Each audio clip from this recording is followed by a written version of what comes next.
for our young moms and our young dads to be able to have whatever family they want to have, and for them to not feel like it's going to ruin their career or ruin their future. We should be encouraging young moms and dads to bring life into the world, and I think there are a whole host of ways in which we prevent them from doing it, and that's got to change. Hi again, everyone. It's 5 o'clock in the East. When you see that guy, what do you think? We think cleanup on aisle 9. The GOP's vice presidential nominee, J.D. Vance, is on the defense again for comments he made about women and their rights. Those comments from Vance today were his attempt to clarify remarks he made about abortions back in 2021, written up by the Christian Science Monitor. Quote, Vance argued that companies supporting abortion rights really just want a pool of, quote, cheap labor, with workers unburdened by the cost and time commitment of caring for children. Citing former Georgia Democratic House Minority Leader Stacey Abrams' assertion that a Georgia abortion ban would be bad for business, he said, quote, she was right. When the big corporations come against you for passing abortion restrictions, when corporations are so desperate for cheap labor that they don't want people to parent children, she's right to say that abortion restrictions are bad for business. And apparently no woman, if she is of childbearing age or not, is free from Vance's harsh critiques. In 2020, the GOP's vice presidential nominee was on a podcast and seemingly agreed with the interviewer, who said this, quote, the whole purpose of the postmenopausal female is to help raise children. He agreed with that. Vance's spokeswoman denied that that's what happened, saying he does not agree with that sentiment that the host said and he agreed with. But here's part of the conversation where Vance is talking about his mother-in-law, his wife's mother, leaving her powerful job to take care of his newborn son. And you can sort of see the effect it has on him to be around them. Like, they spoil him. There's sort of all the classic stuff that grandparents do to grandchildren. But it makes him a much better human being to have exposure to his grandparents. Well, I don't know. And the evidence on this, by the way, is like super clear. That's the whole purpose of the postmenopausal female in theory. But let me ask you a question, not knowing the answer. Please.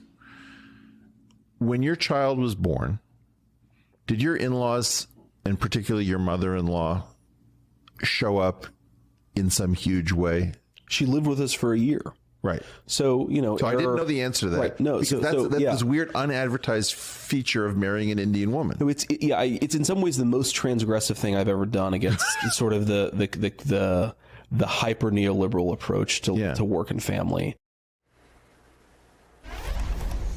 His own words on tape. Added benefits of marrying an Indian woman. He said that.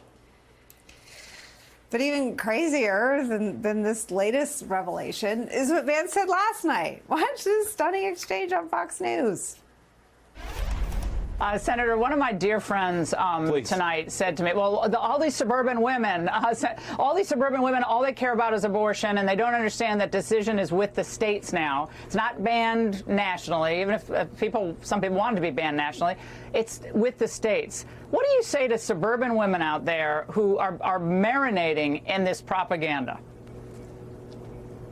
Well, first of all, I don't buy that, Laura. I think most suburban women care about the normal things that most Americans care about, right? They care about inflation. They care about the price of groceries. They care about public safety in the streets where their kids play.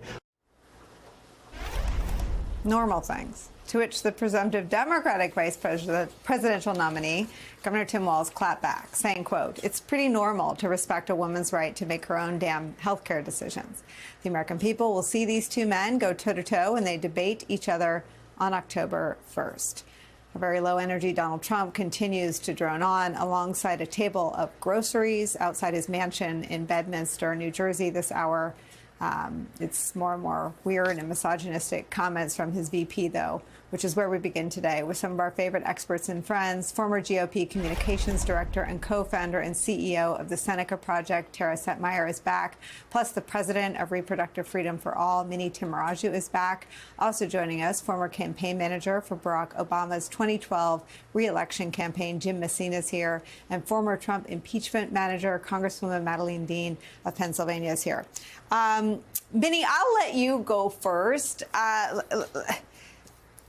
What do you do if you're married to someone who, you know, over the natural course, at some point, his wife will be a postmenopausal woman, and you're married to someone who thinks your only purpose is to take care of future grandchildren. It is a worldview that puts him so outside the mainstream of even Republican, sort of, I guess, former Republican thinking. This is a very, very extreme and radical and bizarre guy.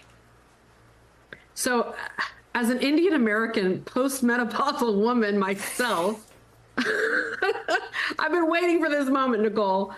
Man, what an embarrassment. This guy is a total embarrassment to his family, to their community, my community, the Indian American community. His mother-in-law is an accomplished academic and professional. She took a year off of her life to help raise their baby, and this is the kind of racist, misogynistic nonsense she has to hear in the press. Look, I mean, I can't speak for Usha Vance and her family and what they knew or didn't know about J.D. Vance. I can say, as an Indian American who grew up in this country, I really hope his kids aren't having to hear all this nonsense, because it's really destructive and it's really dangerous.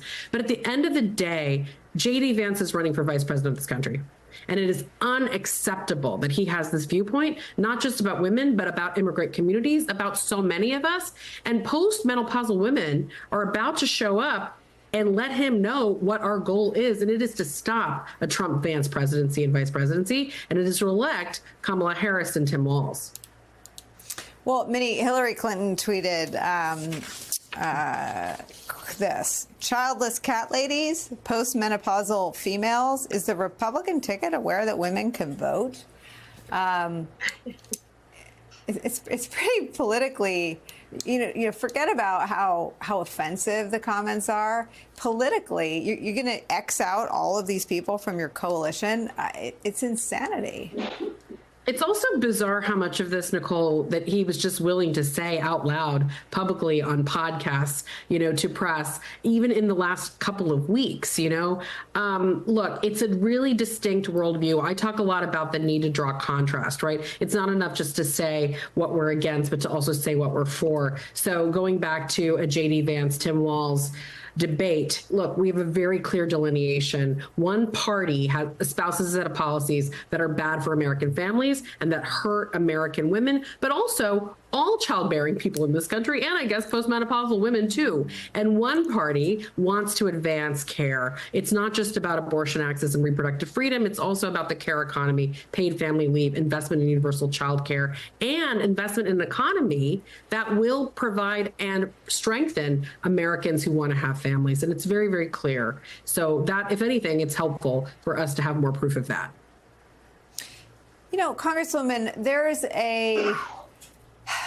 a disdain for women, even in separating and pitting against one another. The professional value of his wife, who went back to part of that podcast, I listened to more of it than I played, was about how she was going to start her clerkship.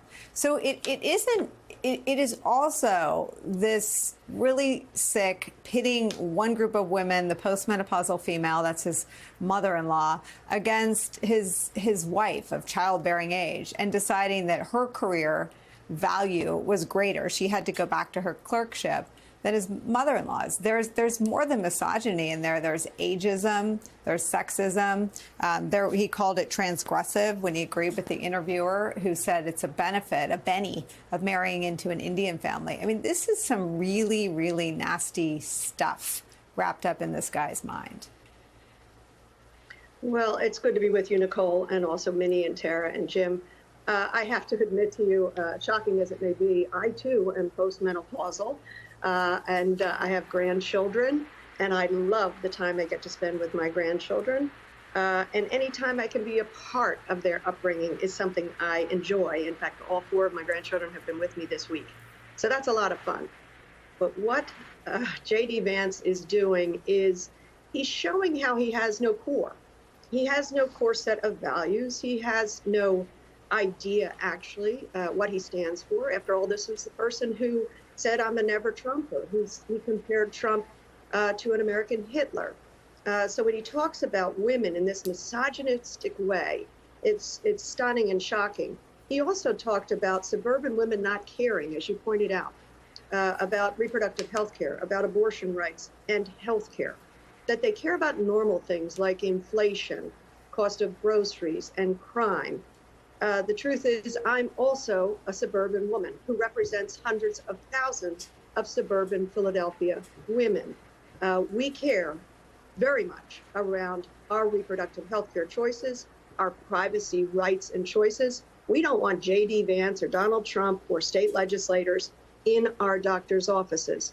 Even as we have the ability to care about inflation and crime and the cost of groceries, J.D. Vance doesn't want to talk about the fact that all of those things have gone in the correct direction. Inflation is down, the economy is improving, crime is down.